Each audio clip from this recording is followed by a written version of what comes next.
Welcome once again poly knowledge YouTube channel. तो guys हम आ गए अपने डिजिटल इलेक्ट्रॉनिक्स की न्यू क्लास में, जिसमें हम आपको पढ़ाएंगे फुल सबस्ट्रक्टर। तो इसकी पिछली वीडियो में हमने आपको हाफ सबस्ट्रक्टर पढ़ाया है। तो अब आपको यहाँ पर हाफ सबस्ट्रक्टर में मतलब हाफ सबस्ट्रक्टर था, उसमें क्या प्रॉब्लम आ रही थी जो यहाँ हमें फुल सबस्ट्रक्टर बनाना पड़ा। तो पहले हम इसको बताएंगे, उसके बाद आपको फुल सबस्ट्रक्टर पढ़ाएंगे। तो क्या हुआ कि जैसे हाफ सबस्ट्रक्टर में हम जानते थे सिर्फ ओनली कितने इनपुट होते थे, 2 इनपुट। लेकिन अभी जैसे हमें क्या करना पड़ा, ये मतलब हमें 5 में से क्या घटाना पड़ा, डेसिमल 5 में से 3 को। डेसिमल 5 में से 3 को जब घटाएंगे, ये तो हम ऐसे डेसिमल में घटा लेते हैं, लेकिन जैसे कंप्यूटर के अंदर ये जब मतलब कैलकुलेटर के अंदर जब हम घटाएंगे तो कैलकुलेटर क्या करता है, बाइनरी डिजिट को समझता है, तो वो तुरंत क्या करेगा, यहाँ पर पहले 5 लिखेगा ना, 5, उसके बाद यहाँ पर 3 लिखेगा। कितना लिखेगा, 3। अब इसे क्या करेगा, माइनस करेगा। अब ये माइनस जब करेगा तो यहाँ से 1 से 1 जाएगा, कितना हो जाएगा, 0। लेकिन जब यहाँ 0 से 1 नहीं जाएगा तो यहाँ से ये क्या करेगा, 12 लेगा। जब 12 लेगा तो ये यहाँ कितना हो जाएगा, वो जब 12 जो हमेशा लिया जाता है तो वो कितना आता है, जितना उसका बेस होता है। तो यहाँ पर इस बाइनरी डिजिट जो है उसका बेस कितना है, 2। तो यहाँ से जब हम एक 12 लेकर गए तो यहाँ कितना हो गया, 10 मतलब 10 हो गया, 10 हो गया। अब मतलब जैसे अभी हम डेसिमल में जब 12 लेते थे तो वो कितना जाता था, वहाँ 12 कितना लेते थे, 10 का। तो जैसे वहाँ अगर कोई डिजिट पहले से, जहाँ ये 0 अगर मान लो वहाँ 5 रहती थी पहले से, तो वो 15 हो जाता था।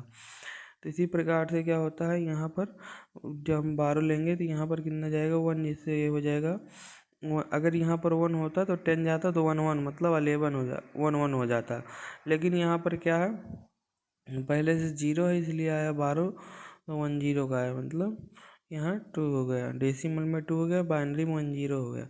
तो 10 से मतलब जब 1 जाएगा तो यहाँ बचेगा कितना, यहाँ बचेगा हमारा 1।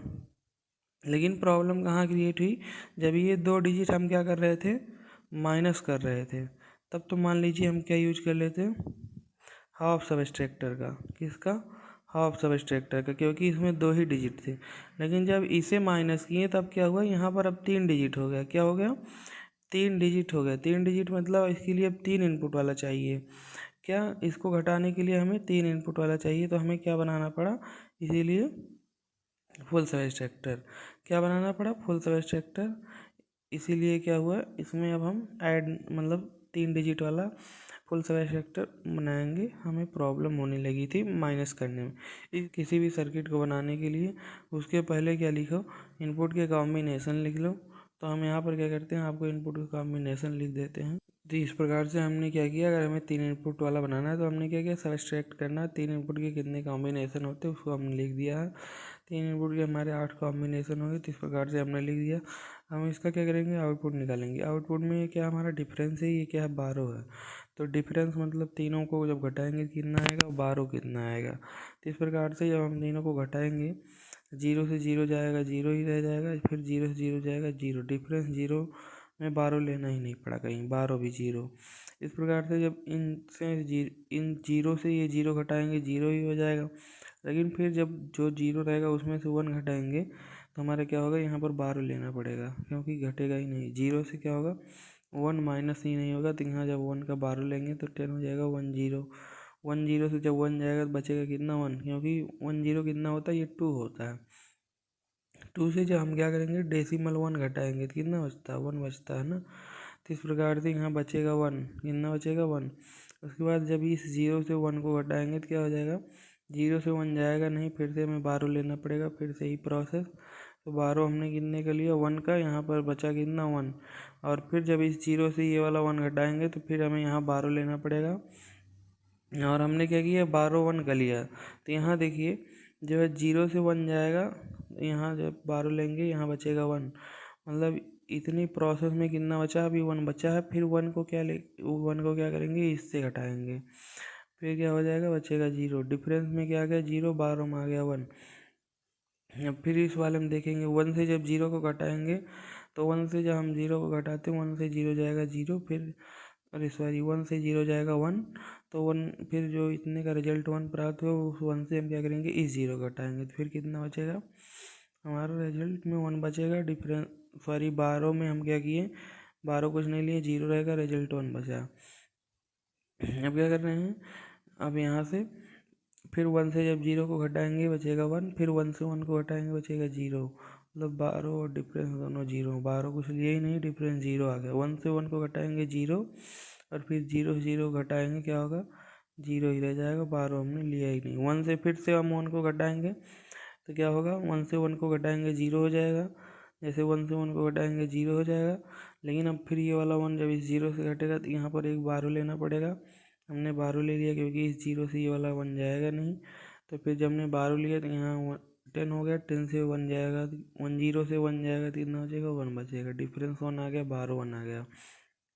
तो इस प्रकार से ये हमारा क्या हो गया, मतलब सबस्ट्रैक्ट 3 इनपुट सबस्ट्रैक्टर का लिए ये हमारा 3 इनपुट हो गए। ये क्या हो गए, हमारे 3 इनपुट हो गए। 3 इनपुट सबस्ट्रैक्शन के लिए हमारे क्या हो गए, ये 3 इनपुट हो गए और ये 2 आउटपुट हो गए। तो किसी भी सर्किट को बनाने के लिए इनपुट आउटपुट ज़रूरी रहता है। अब क्या करते हैं, तो हम आउटपुट को पहले के मैप विधि से हल करते हैं, डिफरेंशियल के लिए और बारों के लिए। उस प्रकार से तब सर्किट हमारा बन पाएगा।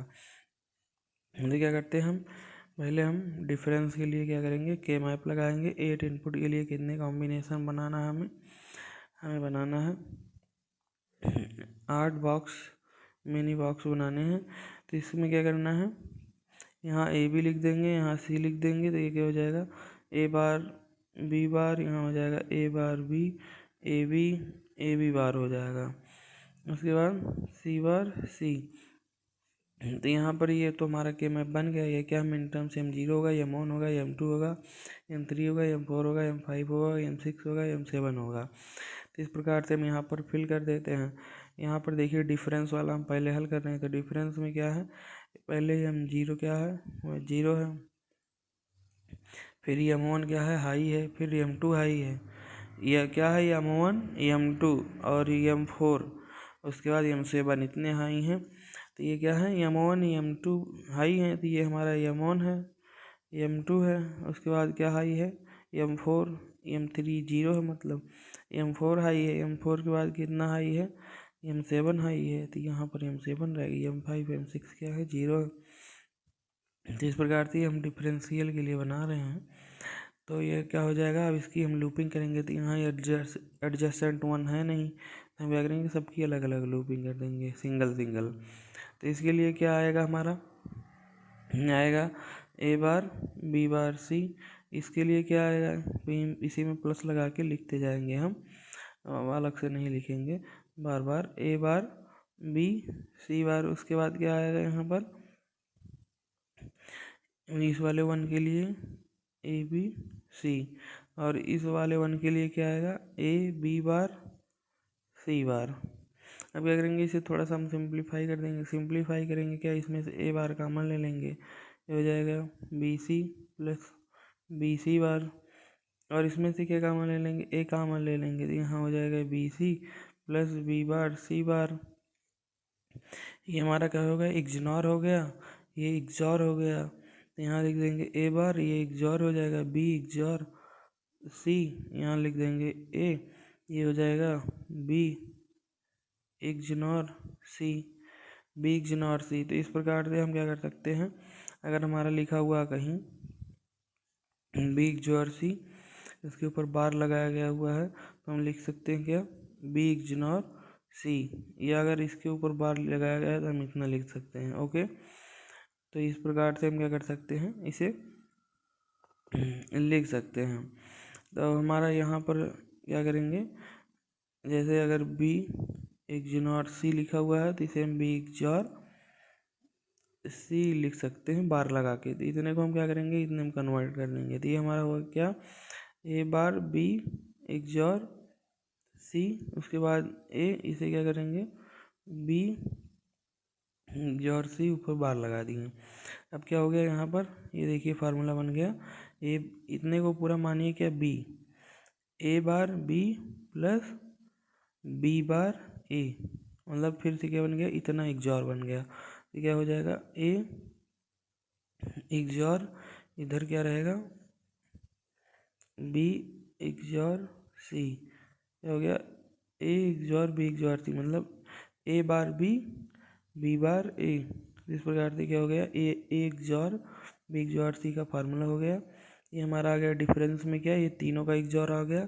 और हम क्या करेंगे, नेक्स्ट बनाएंगे 12 के लिए के मैप। तो 12 के लिए हम के मैप बनाने से पहले देख लेते हैं कौन सा मिन टर्म्स इसमें हाई है। तो यहाँ पर मिन टर्म्स M1 हाई है, उसके बाद M2 हाई है और M3 हाई है।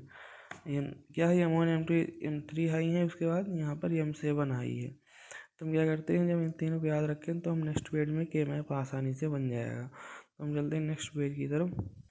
तो हम आ गए अपने नेक्स्ट पेज पे। हम यहाँ पर क्या करेंगे, 3 इनपुट के 8 कॉम्बिनेशन, तो हम यहाँ पर 8 बॉक्स बनाएंगे, सिंपल। तो ये हमारा क्या होंगे, मेनी बॉक्स हो गए। इसमें क्या होंगे, 2 इनपुट ए बी 1 सी। क्या हो जाएगा, A bar B bar A bar B A B, और क्या हो जाएगा ए बी बार, यहाँ हो जाएगा सी बार सी। हमने बताया था कौन कौन से M1 कौन कौन से मिन टर्म्स थे, M1 थे, M2 था, M3 था, M7 था। जो हमारा 12 था उसके लिए इतने मिन टर्म्स हाई थे। इस प्रकार से क्या था, इतने मिन टर्म्स हाई थे, इसको हम यहाँ फिल करेंगे। तो M0 हमारा क्या था, 0 था, M1 हाई था, M2 हाई था, M3 हाई था। उसके बाद M4 0, M5 0, M6 0, M7 high. ये हमारे क्या हो गए, ये हमारे 12 के लिए बनाए जा रहे हैं। तो ये 12 के लिए बनाए जा, अब इसमें एडजेसेंट 1 है, तो यहाँ पर इसकी लूपिंग कर देंगे, इस एडजेसेंट 1, फिर इसकी लूपिंग कर देंगे फिर इसकी लूपिंग कर देंगे इस एडजेसेंट 1 की। अब क्या करेंगे, इस लूप के लिए हम क्या लिखेंगे, यहाँ से देखेंगे दोनों में कॉमन क्या है, दोनों में B कॉमन है और ये C दोनों में है, ये BC हो गया। उसके बाद ये वाला जो लूप बनाया गया है इसके लिए क्या लिखेंगे, दोनों में A बार B कॉमन हो, क्या कॉमन है, A बार B। उसके बाद इस वाले लूप के लिए क्या कॉमन है, C कॉमन है। उसके बाद यहाँ से ऊपर से देखेंगे तो A बार कॉमन है। ओके, तो इस हम यहाँ पर क्या करेंगे, 12 लिखकर इसको हम C A bar plus A bar B plus BC, ये हम क्या करेंगे, ये हो गया। हम सर्किट डिजाइन करेंगे। सर्किट डिजाइन जब कर रहे थे तो वहाँ डिफरेंस में क्या आया था, डिफरेंस में आया था A XOR B XOR C। उसके बाद ये 12 में क्या आ गया, इतना आ गया, डिफरेंस में इतना आया था। तो हम क्या करते हैं, इसके लिए सर्किट डिजाइन करते हैं। तो हम क्या करेंगे, 3 बस बार ले लेंगे, A B C। ये हमारे क्या हो गए, 3 बस बार हो गए। अब इन तीनों बस बार का हम क्या करेंगे, यूज करेंगे घटाने के लिए, सॉरी सर्किट बनाने के लिए। तो यहाँ से हम पहले क्या करेंगे, तीनों इनपुट ले जाकर हम एक XOR गेट तैयार कर दिए। क्या हुआ, ये हमारा सॉरी XOR गेट थोड़ा अच्छा नहीं बना है, फिर भी आप समझ जाएंगे। ये क्या हो जाएगा, हमारा आउटपुट देगा A XOR B XOR C। उसके बाद यहाँ पर जो रहेगा हम 12 के लिए बनाएंगे। तो आप 12 के लिए यहाँ कर सकते हैं। आप यहीं से क्या करेंगे, एक नॉट गेट लगाकर एक लाइन और ड्रॉ कर देंगे यहाँ पर, कि मतलब जो हमें नॉट गेट वाला आउटपुट चाहिए होगा तब यहाँ से ले लेंगे। ओके, इस प्रकार से ये हमारा सबके लिए नॉट गेट का आउटपुट है। तो यहाँ हमें क्या चाहिए, जो हमारा 12 है, 12 के लिए क्या चाहिए, पहले हमें BC चाहिए जिसमें कोई बार नहीं है। तो BC के लिए हम क्या करेंगे, यहाँ से जोड़ेंगे और यहाँ से जोड़ेंगे। क्या हो गया, ये हमारा BC हो गया। इसे एंड गेट से लगा के आउटपुट दे दी।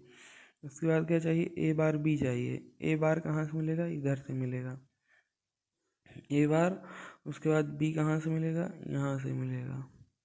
तो इस प्रकार से इसका हम यहाँ पर आउटपुट दे दी, ये आउटपुट आ गया। उसके बाद हमें क्या चाहिए, C A बार चाहिए।